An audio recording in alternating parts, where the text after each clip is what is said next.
بسم الله الرحمن الرحيم وبذكر الحجة المهدي أجل الله تعالى فرجه.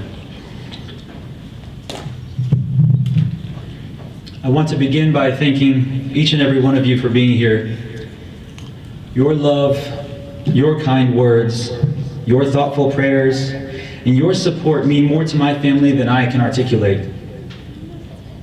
We consider it a generous honor that you have taken time out of your evening to be with us for the memorial service of my late aunt, Shahnaz Hirbot Gharavi. She was the eldest daughter of the late Sheikh Mahdi Gharavi Naini and Hajia Masuma Lawasani. Her paternal grandfather was the late Marja Mirza Naini, and her maternal grandfather was Ayatollah Sayyid Hassan Lawasani.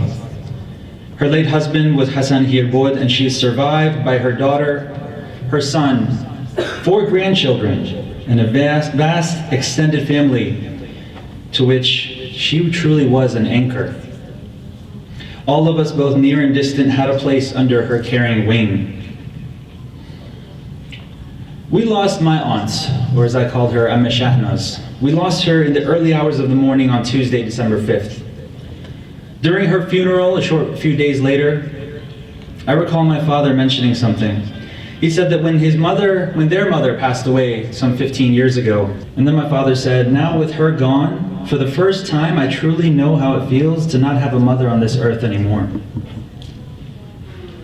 When I heard of her passing, I thought, as I'm sure everyone who loved her and who knew her thought, firstly of the memory of her laughter.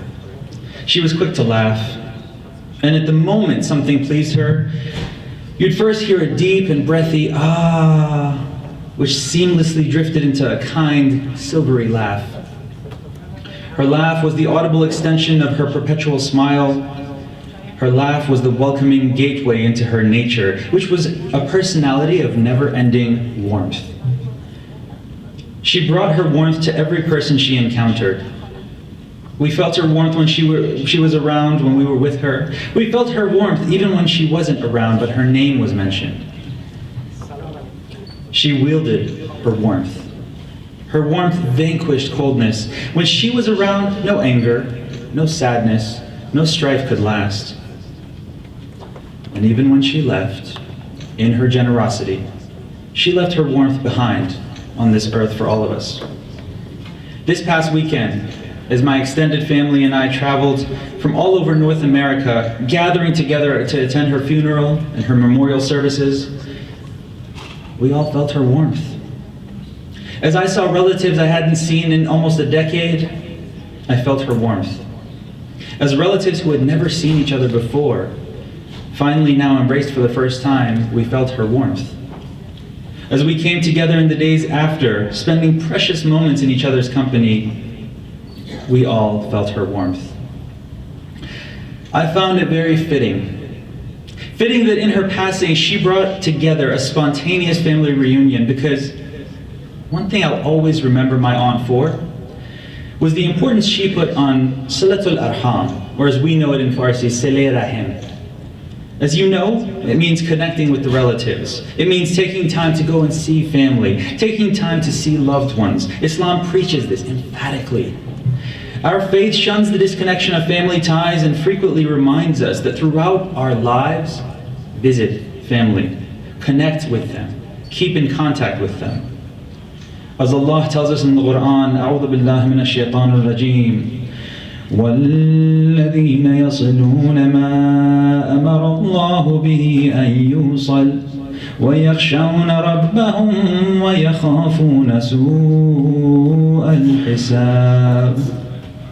And those who join and connect that which Allah has bidden to be joined, and those who have awe in their Lord and fear the evil reckoning. Allah says of these people, أُولَٰئِكَ لَهُمْ عُقْبَى الدَّارِ.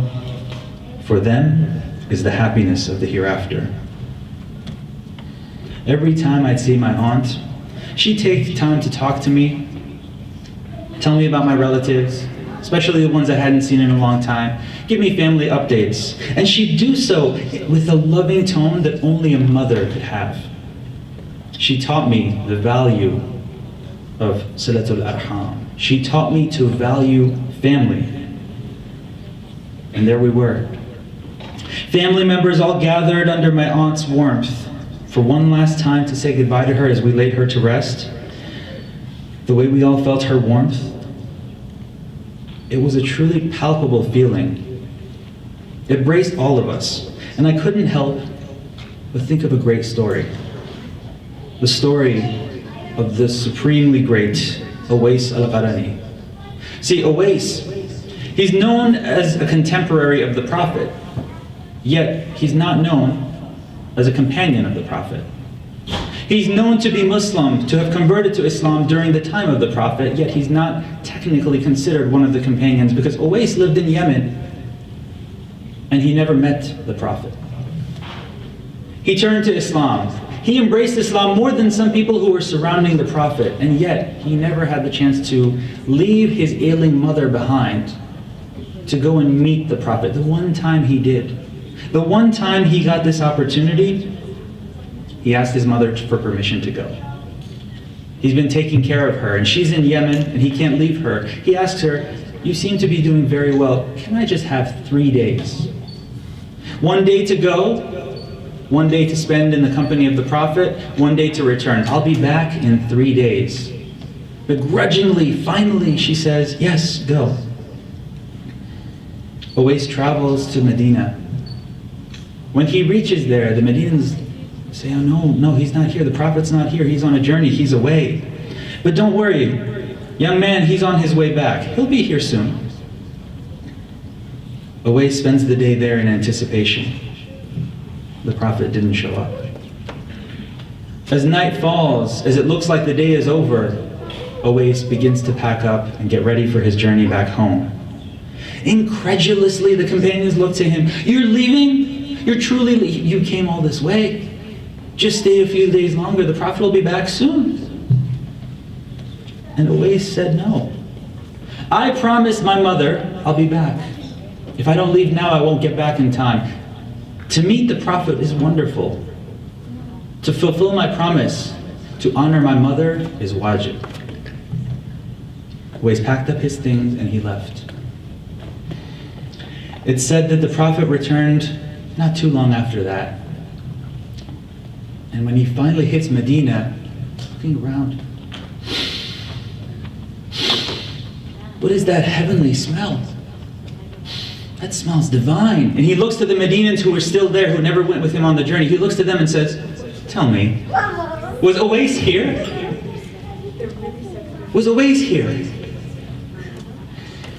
The pureness with which Uwais lived his life, the honesty and integrity that Uwais embodied, and that devotion to his mother, all of it created around him an aura. Maybe you and I would not have noticed it at the time.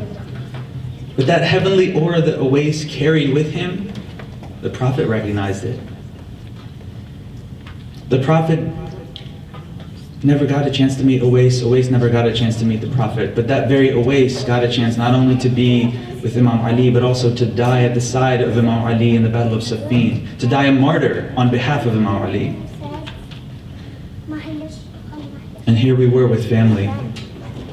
The aura of my aunt's warmth was still there, even though she was gone. But the care she put into the family, the time she spent to ensure that we all felt how much she loved us, how much she valued us, it created a warmth around us, that lingered on even though she was no longer there. It was like a heavenly aura to me. It's fitting though, it's fitting to mention Uwais with regard to my aunt. Because there's another way, another very special way that in my heart, my aunt, my Amma's story and Uwais' story are forever linked. You see, she was my eldest aunt. She was my father's eldest sister, the eldest child of her parents. Naturally, her daughter, Suzanne, her son, Salman, were my eldest cousins. They always have been, and I've always had a deep love for them. But this reverence goes just beyond age. Growing up in my household, respecting our parents, it was a chief lesson. And in our family, By name, Suzan and Salman, my cousins, they were always the standard bearers that we were told about. They were famous for their devotion to their parents and especially their mother. So for me, growing up, they truly were beacons. In the last 2 years, as my aunt's health deteriorated, as she got sicker and sicker, again and again, my two cousins proved their devotion. They put everything they had, their time, their energy, their wealth, their attention, their families, they put it all in order to spend with my aunt and be with her and help her in any way they could. And the more closely I looked at them, the more I observed them and the more I spoke with them and the more I heard from them, I realized this devotion that they had to their mom, this wasn't a lesson they had to learn the hard way. This wasn't something that had to be hammered into them. This was something that they were inspired to do by my aunt. Through her love and through her warmth, my aunt inspired in her children this devotion.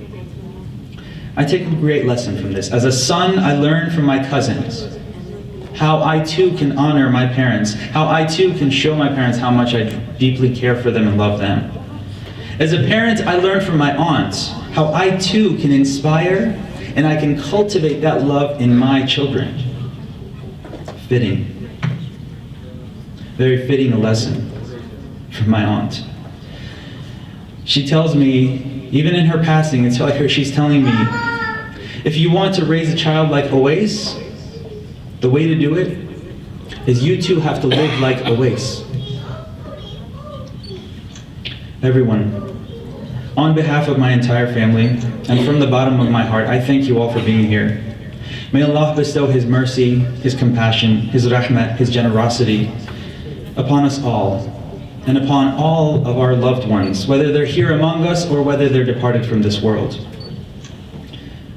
My humble last request to you all, as I say thank you and I offer you my gratitude, and inshallah whatever warmth I can, my humble request to you is Rahimallahu man qara al-Fatihata ma'a al-ikhlas ba'da as-salawat. Thank you.